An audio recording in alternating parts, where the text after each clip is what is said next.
Assalamualaikum warahmatullahi wabarakatuh.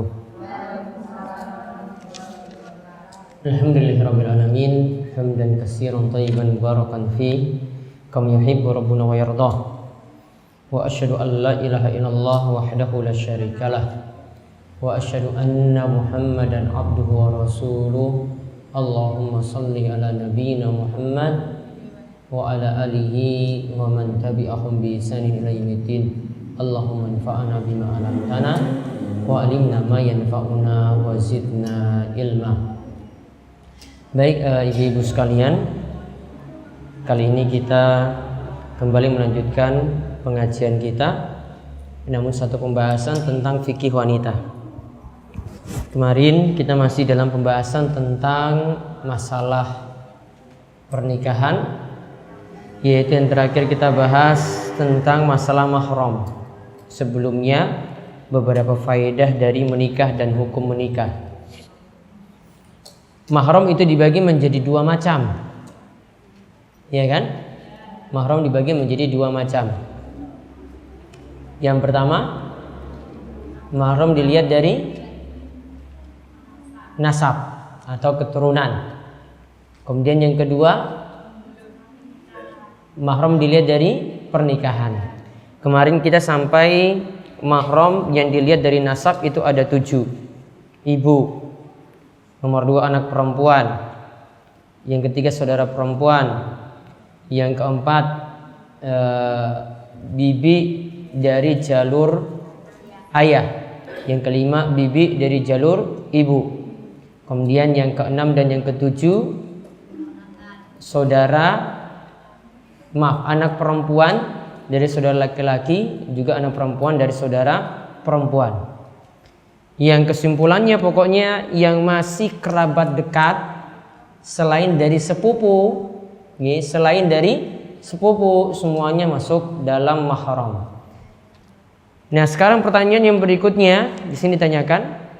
Lihat, ini sekarang pertanyaannya, boleh enggak seorang laki-laki dulu itu berzina? Kemudian dia ingin nikahi anak hasil zinanya. Pernah kita bahas, anak hasil zina itu tidak disandarkan pada bapaknya. Karena Nabi SAW mengatakan, al-waladu lil firash wal akhiru al-hajaru. Yang namanya anak itu disandarkan kepada pemilik ranjang. Saat selingkuh, saat berzina itu berarti belum jadi milik. Suami dan istri tadi atau pasangan yang berzina ini belum sah kepemilikannya. Lalu dikatakan wal akhiru al hajaru, sedangkan laki-laki yang menzinai dia cuma mendapatkan batu saja, artinya tidak mendapatkan apa-apa. Berarti kesimpulannya, dia anak perempuan ini tidak disandarkan pada bapaknya, walaupun itu bapak secara biologis. Nah, sekarang boleh enggak mungkin 5 tahun lagi, 15 tahun lagi anak perempuan ini dinikahi oleh bapak biologisnya dahulu. Di sini dikatakan oleh jumhur atau kebanyakan para ulama tetap tidak boleh. Ya, tetap tidak boleh seorang laki-laki menikahi anak perempuan hasil zina. Ditulis sekarang catatan. Walaupun anak hasil zina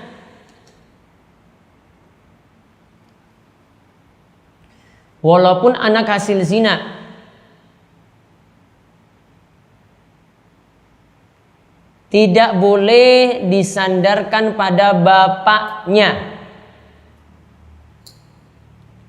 Tidak boleh disandarkan pada bapaknya. Dalam kurung bapak biologis.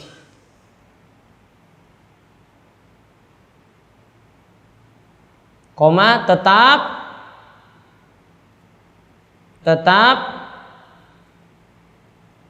tidak boleh dinikahi. Tetap tidak boleh dinikahi.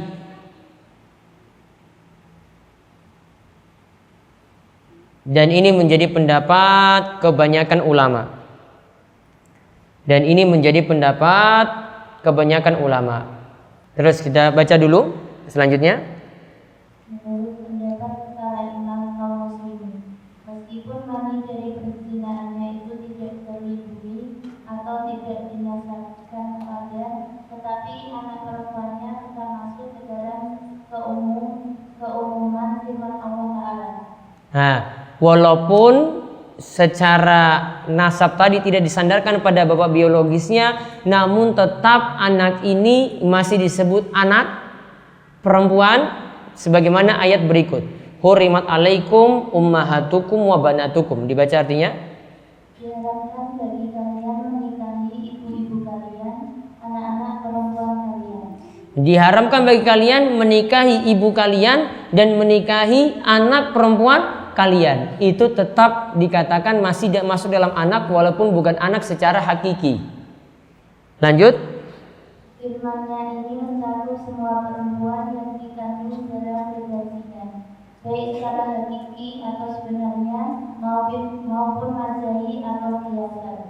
Baik secara hakiki tidak boleh dinikahi. Ini mah anak perempuannya benar dari pernikahan yang sah, atau ini secara majas. Ini anak perempuannya dari perselingkuhan atau perzinaannya, tetap dikatakan tidak boleh dinikahi. Terus. Baik disebutkan adanya hak waris dan hukum-hukum lainnya, lain baginya maupun tidak, kecuali hanya pengharaman secara khusus. Keumuman dalam ayat tentang pengharaman ini tidak seperti keumuman dalam ayat tentang warisan dan sejenisnya. Nah, di sini dikatakan kalau dalam masalah waris beda.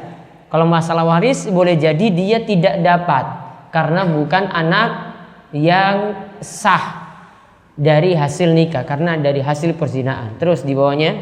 Bahkan jumhur ulama masih memperdebatkan tentang laki-laki yang menikahi anak perempuan dari hasil perbuatan zinanya, apakah dihukum mati atau tidak. Nah, sini para ulama beda pendapat. Kalau ada laki-laki menikahi anak hasil zinanya, apakah laki-laki ini dibunuh ataukah tidak? Lalu dikatakan oleh Imam Ahmad berpendapat bahwa laki-laki tersebut harus dihukum mati. Nah, Imam Ahmad berpendapat kalau ada laki-laki menikahi anak perempuan hasil zinanya maka dihukum mati. Sekarang tulis di bawahnya. Para ulama berbeda pendapat bagaimana hukum laki-laki menikahi anak perempuan hasil zina. Apakah dibunuh atau tidak? Lanjut, Imam Ahmad berpendapat dibunuh. Imam Ahmad berpendapat dibunuh. Terus ini ada satu masalah lagi, dilanjutkan. Termasuk juga dalam hal ini, seorang laki-laki diharamkan menikahi saudarinya, cucu perempuan dari anak laki-lakinya, cucu perempuan dari anak perempuannya, anak perempuan saudara laki-lakinya, dan anak perempuan saudarinya yang semuanya dari hasil perbuatan zina. Ini adalah pendapat kebanyakan ulama. Para ulama. Lihat, laki-laki ini ada laki-laki. Dia tidak boleh menikahi saudara perempuannya. Ini dia hasil zina, okay? Kemudian bapak ibunya nikah, kemudian akhirnya punya anak lagi yang kedua. Berarti kan dia dengan saudaranya ini yang pertama ini berarti hasil zina. Ya, atau boleh nggak keduanya ini dinikahkan? Atau dengan yang semisal itu, ada keponakannya dan seterusnya. Maka untuk dengan saudara di sini kebanyakan ulama katakan juga tetap tidak boleh. Maka catatan lagi yang kedua, catatan yang berikutnya, juga tidak boleh menurut kebanyakan ulama, juga tidak boleh menurut kebanyakan ulama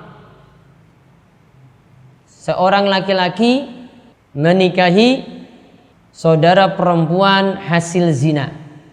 Jadi ini kaitannya dengan mahram secara nasab. Nah, sekarang beli nomor 2, mahram dari sisi pernikahan. Mahram karena nikah. mahram karena nikah. Nah, sekarang dibaca nomor 1 apa? Diharamkan karena sengaja atau karena hubungan pernikahan.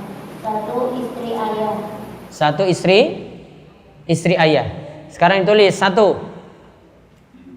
istri dari ayah.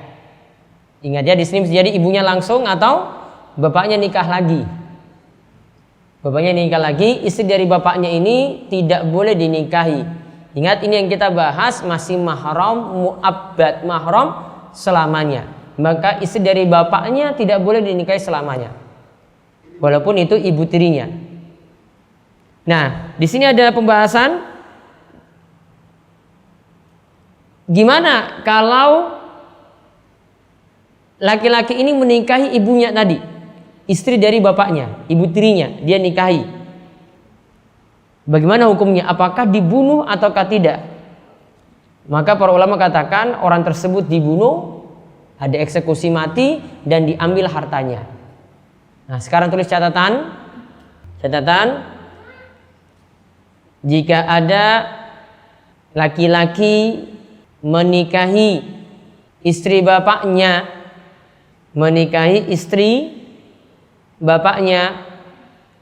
hukumannya dibunuh dan diambil hartanya. Hukumannya dibunuh dan diambil hartanya. Sebagaimana Rasul pernah mengutus Barra B-A-R-R-O Barra untuk melakukan seperti itu pada orang yang menikahi istri bapaknya. Kemudian yang kedua, nomor 2 langsung. Ibu dari istri atau mertua. Dicatat. Nomor 2, ibu dari istri atau mertua. Seorang laki-laki dilarang menikahi mertua wanitanya meskipun dia hanya melakukan akad dengan anak mertuanya.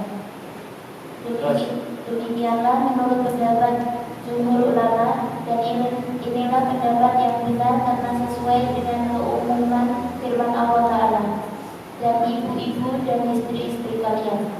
Di sini tidak dibatasi jika sudah berumur atau menyusuinya seperti dalam masalah rabibah atau anak tiri.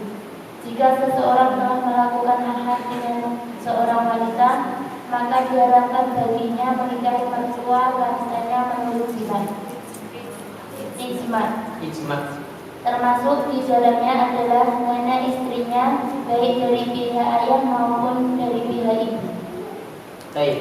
Sekarang catat. Mertua menjadi mahram ketika terjadi akad nikah, walaupun belum disetubuhi. Ya, jadi cuma sekedar akad saja. Saya terima nikahnya ini sudah. Maka ibu mertuanya sudah jadi mahram, tidak boleh dinikahi selamanya. Walaupun belum melakukan hubungan intim. Misalnya, ya, yang terjadi misalnya ternyata kedua pengantin ini jalan belum melakukan malam pertama misalnya, ternyata perempuannya meninggal dunia, perempuannya mati, tetap ibu mertuanya masih dianggap mertua walaupun tidak melakukan hubungan intim, tetap mahram selamanya. Nah, tulis di sini lanjut lagi. Termasuk mahram adalah ibu dari ibu mertua. Berarti apa? Nenek, ya. Nenek dari ibu berarti nenek dari si istri berarti. Ibu dari ibu mertua juga, maaf itu tadi nenek dari jalur ibu mertua. Apa? Nenek zaujatihi. Iya, nenek ibu dari ibu mertua. Juga termasuk ibu dari bapak mertua. Semuanya nenek masuk. Juga dilanjutkan, juga termasuk ibu dari bapak mertua. Kemudian yang ketiga, anak perempuan istri atau anak tiri. Anak perempuan istri. Dilanjutkan dengan syarat anak tiri diharamkan dengan syarat jika laki-laki tersebut sudah menyetujui ibunya. Jika hanya sekedar akad menikah dengan ibunya tetapi belum menggaulinya, maka dia boleh menikahi anak istrinya itu. Baik. Sekarang yang ketiga, anak perempuan dari istri. Berarti anak tiri. Dengan syarat ibunya sudah disetubui, maka berarti anak perempuannya jadi mahram. Dilanjutkan, titik. Namun kalau cuma sekedar akad tetapi belum disetubui, maka jika cerai ia boleh menikahi anak perempuan istrinya. Coba dibacakan ayatnya. Allah berfirman, Allah Ta'ala berfirman, dan anak-anak tiri yang berada dalam pemeliharaan kalian dari istri-istri kalian yang telah kalian campuri, tetapi jika kalian belum bercampur dengannya ya, jika belum bercampur dengannya, lihat terus, dan mereka sudah kalian ceraikan, maka tidak berdosa kalian menikahinya. baik, sudah. Terus yang terakhir, sebentar, ada catatan lagi faedah terkait termasuk dengan hukum ini. Anak perempuan dari anak perempuan istri. Termasuk dalam cakupan hukum ini adalah anak perempuan dari anak perempuan istri dan anak perempuan dari anak laki-laki istri atau cucu. Nah, ditulis termasuk mahram, masih dalam nomor 3 ini, termasuk mahram anak perempuan atau anak laki-laki dari istri. Anak perempuan dari anak perempuan atau anak laki-laki dari istri. Sebentar. Anak perempuan dari anak perempuan dari istri. Ya maaf, anak perempuan dari anak perempuan atau anak laki-laki dari istri. Kemudian yang terakhir, yang keempat, Istri anak kandung. zaujatul ibn. Istri anak kandung. Berarti apa? Menantu. Tulis nomor 4. Istri dari anak kandung. Istri dari anak kandung dalam kurung menantu. Maka menantunya tidak boleh dia nikahi selamanya. Kalau menantunya janda pun juga tidak boleh dinikahi selamanya. Nanti ada catatan satu lagi di azan dulu. Nah, kemudian faedah yang terakhir, ada faedah situ. Istri dari bapak.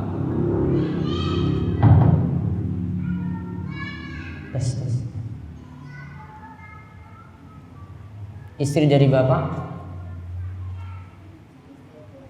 Yang nomor 4 itu ada di bawahnya, ada faedah. Satu catatan. Apa? Iya, nomor 4 kan? Ada catatan di bawahnya. Lompat dulu ke bawah. Faedah atau catatan itu. Dibaca. Enggak, itunya dinaikkan.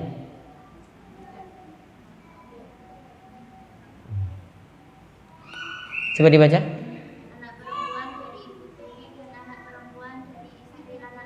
Anak perempuan dari istri anak laki-laki tidak diharapkan menikahi seseorang. Artinya seorang lelaki boleh menikahi anak perempuan istrinya atau anak tiri dari anak kandungnya menurut kesepakatan. Nah, sekarang dengan saudara tiri. Jadi ini bapaknya nikah lagi, kemudian nikah dengan perempuan yang bawa anak lagi. Nah, boleh enggak dengan sama saudara tiri itu nikah? Nah, sekarang diberi catatan terakhir.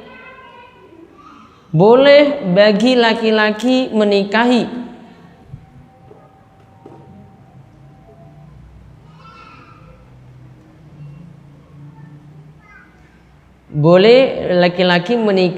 anak perempuan dari istri bapaknya.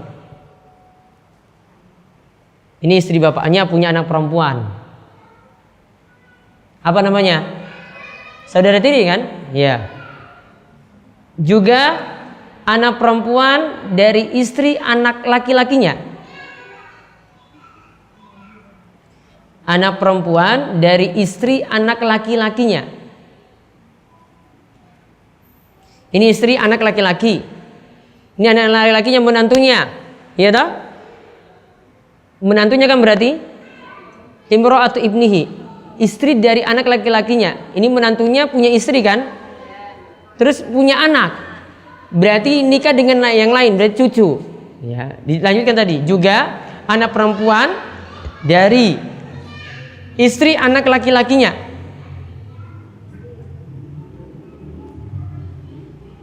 Tadi kalimat awalnya apa tadi? Boleh seorang laki-laki menikahi anak perempuan dari istri bapaknya, juga anak perempuan dari istri anak laki-lakinya, berdasarkan sepakat ulama.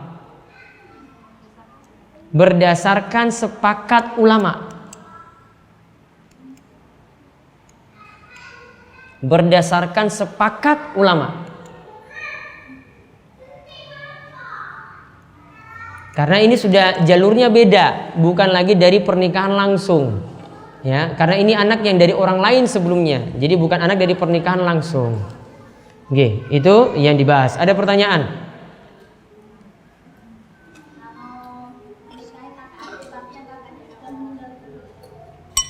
Nah, nanti kita bahas ini pertemuan berikut. Jadi ini ada dua saudara perempuan.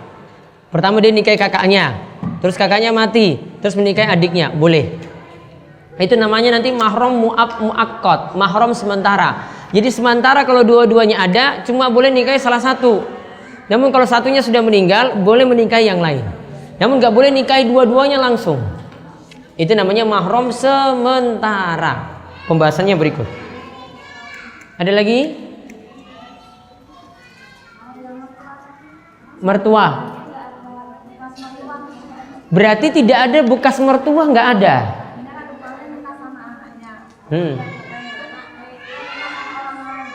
Ini tetap mertuanya. Tidak ada juga berarti bekas menantu juga nggak ada. Bekas mertua nggak ada, bekas menantu itu nggak ada. Namun kalau bekas istri ada. Beda. Oke, sudah kita nanti lanjutkan lagi pertemuan berikut. Malam nggak ada. Besok yang hafalan sama pengajar nanti kita ke Wonogiri untuk mengantar Mbak Rodiah. Ini jam setengah itu kalau enggak sudah kumpul ya. Nanti sudah disiapkan sarapan biar pagi lebih cepat kita sampai ke sana nanti lebih cepat. Oke, ini mohon kita tutup kalian doa kafaratul majelis. Monggo. Subhanakallahumma bihamdika asyhadu alla ilaha illa anta astaghfiruka wa atubu ilaik. Assalamualaikum warahmatullahi wabarakatuh.